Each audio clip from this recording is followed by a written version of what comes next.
Fala, jovens, beleza?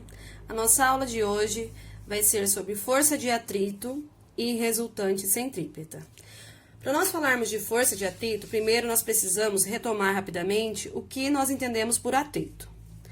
Atrito é uma força de contato contrária ao deslizamento, ela tenta impedir o deslizamento, na verdade, dificultar, que esse deslizamento ocorra, e paralela à superfície.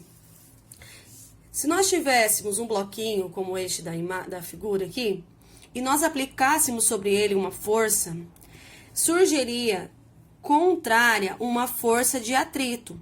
Essa força de atrito, tentando impedir o movimento, vai surgir devido à rugosidade da superfície. Por mais que a superfície pareça lisa, se nós dermos um zoom aqui, nós vamos perceber que nela há irregularidades, há rugosidades que vão dificultar esse movimento. Então, nós vamos ter que aplicar uma força e vencer essa força de atrito se quisermos fazer com que esse objeto, esse bloquinho, entre em movimento. Se a superfície for lisa, normalmente nos exercícios, desprezando a força de atrito, nós consideramos que não há o atrito. O atrito, ele pode ser, nós vamos chamar de estático ou cinético. O atrito cinético também pode ser chamado de atrito dinâmico. O atrito cinético, vou puxar aqui para o ladinho, ele vai acontecer quando nós empurramos um objeto e esse objeto não se move. Ele pode até chegar na iminência. O que seria a iminência? Quase entrar em movimento, porém, ele não entra em movimento. Imagina aqui que neste bloquinho eu aplique uma força de 1 Newton. Vai surgir, e esse bloquinho não está se movendo, vai surgir uma força contrária, força de atrito de 1 Newton. Então, a força de atrito estático, ela vai ser igual à força que você está aplicando, porque o bloquinho não está se movendo. Então, ela não vai ter um valor fixo. Se eu aplico uma força de 2 newtons, eu vou ter uma força de atrito de 2 newtons, mas vai chegar um momento que eu vou vencer esta força de atrito estático. Então, nós podemos calcular qual é o atrito estático máximo, tá? Já nós vamos ver. Aqui, o atrito, ele vai aumentar conforme aumentar a intensidade da força aplicada. O ME, é o coeficiente de atrito estático. Nós também vamos usar aqui o atrito cinético. O que seria o atrito cinético? Se eu aplico uma força nesse bloquinho, também vai surgir aqui a força de atrito. Porém, quando eu tenho o atrito cinético ou dinâmico, o meu objeto ele está se movendo. Se o meu objeto está se movendo, significa que nós vencemos o atrito estático máximo, então nós conseguimos colocar esse objeto em movimento. Ele vai depender da superfície de contato. O valor do atrito então depende da superfície, da rugosidade que ele tem, se ele vai ser maior ou menor. E ele vai ter sempre o mesmo valor se eu estiver na mesma superfície, certo? A equação para calcular o atrito é esta daqui. Força de atrito, deixa eu arrumar aqui, é igual a μ vezes A normal. O μ, coeficiente de atrito, A normal, ela vai ser calculado pelo peso do objeto. Normal é igual ao peso, lembrando, peso é igual a massa vezes a aceleração. Peso é força, G, aceleração da gravidade. O atrito estático, então, se eu tiver que calcular o atrito estático, eu vou calcular ele com esta equação. Força de atrito estático é igual ao coeficiente de atrito estático vezes a normal.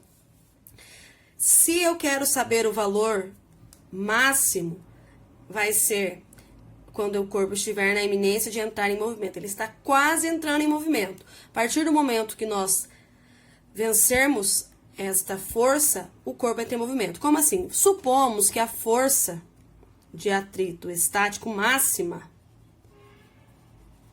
é 4 newtons. Você fez a conta e chegou no número 4. Então, se eu aplicar uma força de 4,1, esse corpo já vai entrar em movimento, certo? Cinético. Força de atrito cinético é o coeficiente de atrito cinético vezes a normal. Força centrípeta. O que seria a força centrípeta? Quando nós falamos em movimento circular, um movimento que está acontecendo numa curva, num quebra-mola, numa rotatória, um globo da morte, ou uma pessoa pegando o objeto e, sei lá, pendurando uma bola na ponta de uma corda e girando essa corda. Nós temos um movimento circular. E nós vamos ter uma força centrípeta. Vamos entender um pouquinho aqui. A força resultante no movimento circular, ela vai ser perpendicular à velocidade. Como assim? Então, o movimento circular seria um movimento deste tipo aqui. Eu tenho um objeto com uma velocidade. Lembrando que a velocidade em um movimento circular, ela é tangente à trajetória. Como assim? Ela segue tangente, ó. Se aqui está o meu objeto, aqui a trajetória, ela é tangente à trajetória. Nós sabemos que força e velocidade são grandezas diferentes. Velocidade serve para medir o deslocamento pelo tempo, e força, quando nós estudamos forças, nós vimos que ela é a causa de algumas situações. Ela serve para equilibrar uma situação, deformar ou acelerar ou desacelerar um corpo. Então, força é diferente de velocidade. Curva. Se nós estivermos em uma curva, não importa se a velocidade é constante. Sempre que nós estivermos em uma curva, nós vamos ter aceleração. Por quê? Porque velocidade é uma grandeza vetorial. Ela tem módulo, direção e sentido. Se você variar qualquer uma dessas três grandezas, nós vamos ter aceleração, porque nós vamos estar variando a velocidade. Então, em uma curva, por mais que o módulo, que o valor numérico da velocidade se mantenha constante, nós vamos estar variando ali a direção, o sentido do nosso movimento. Nós temos aceleração tangencial, a aceleração centrípeta e a aceleração resultante. Qual a diferença? A aceleração tangencial é uma aceleração que vai estar tangente à trajetória, ao movimento. Então, a aceleração tangencial, em módulo, ela vai ser igual ao A, lá da equaçãozinha do vovô ateu. Quando nós calculávamos em módulo, o A vai ter o mesmo valor da aceleração tangencial. A aceleração tangencial, ela é responsável pela variação da indicação no velocímetro do carro. Quando você acelera, você varia a velocidade, que é aquilo que é indicado no velocímetro do carro. Já a aceleração centrípeta, nós usamos o AC, ela é uma aceleração que ela vai surgir quando você variar a velocidade. Ela vai ser responsável pela variação da velocidade. Em uma curva, como eu disse, você, mesmo que não varia o módulo, você está variando a direção. Então, a aceleração centrípeta, ela vai ser dada por V² dividido por R. Quem é o V? A velocidade. E quem é o R? O raio. Certo? Tá, então nós vamos ficar com uma situação como esta daqui. A minha trajetória, eu tenho uma velocidade tangencial. Perceba que eu posso variar a velocidade, aí eu tenho um movimento circular variado. Ou eu posso manter a velocidade, aí eu vou ter um movimento circular uniforme. Em qualquer uma das duas situações, nós vamos analisar depois à frente, nós vamos ter, então, a aceleração centrípeta. O que vai mudar é se vai ter aceleração tangencial ou não. Nesse desenho aqui, eu estou considerando que a velocidade, ela está variando. Então, eu vou ter aqui um vetorzinho, aceleração tangente, e aqui eu vou ter a aceleração centrípeta. Aceleração centrípeta aponta para o centro da curva. Tá, mas e se eu quiser saber a aceleração resultante da situação? Então, eu vou precisar calcular. Eu tenho dois vetores. Aqui seria a minha, vou chamar de AR, tá? Aceleração resultante. Quem é essa aceleração resultante? Você percebe que seus vetores estão fazendo 90 graus? Como que eu calculo a resultante de dois vetores que fazem 90 graus? Simples, utilizando Pitágoras. Aceleração resultante, aceleração tangencial mais aceleração centrípeta. E nós vamos calcular utilizando Pitágoras.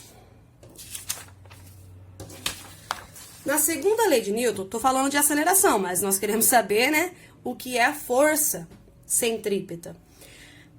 Na segunda lei de Newton, nós já vimos que força resultante é igual a massa vezes aceleração. Beleza. Então, o que vai mudar? Se eu estou falando de uma força resultante centrípeta, eu preciso usar uma aceleração centrípeta. Então, força resultante centrípeta é a massa vezes a aceleração centrípeta. Se eu estiver falando de uma força resultante tangencial, é a massa vezes a aceleração tangencial.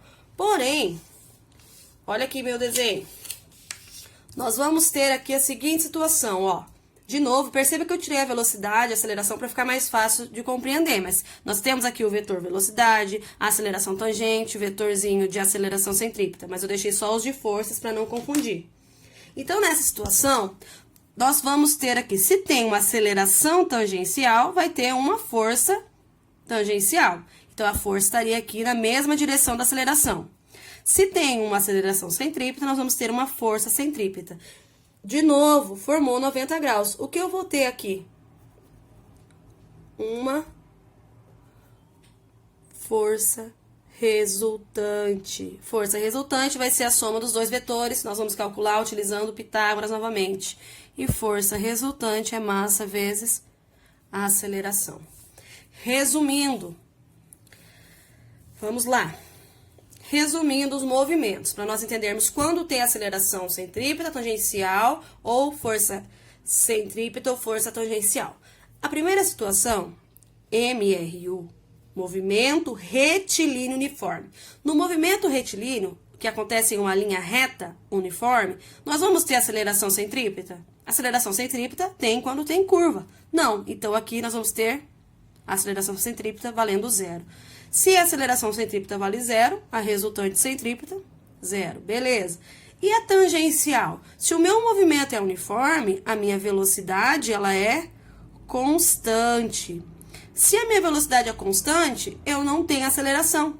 Então, a aceleração tangencial vale zero. E a força resultante tangencial também vai valer zero. Beleza. Segunda situação. Deixa eu ir tampando aqui. Segunda situação. Um movimento retilíneo, em linha reta, uniformemente variado. Então, agora, a velocidade está variando. É uma curva? Não. Então, aceleração centrípeta, zero. Força centrípeta, zero. A aceleração tangente, agora sim. A minha aceleração, ela vai ser diferente de zero, porque eu estou variando a velocidade. Então, eu vou ter uma força resultante tangencial? Sim, e ela vai ser diferente de zero. Beleza. Agora, vamos para o movimento circular uniforme. Movimento circular uniforme é um movimento que está acontecendo em uma circunferência.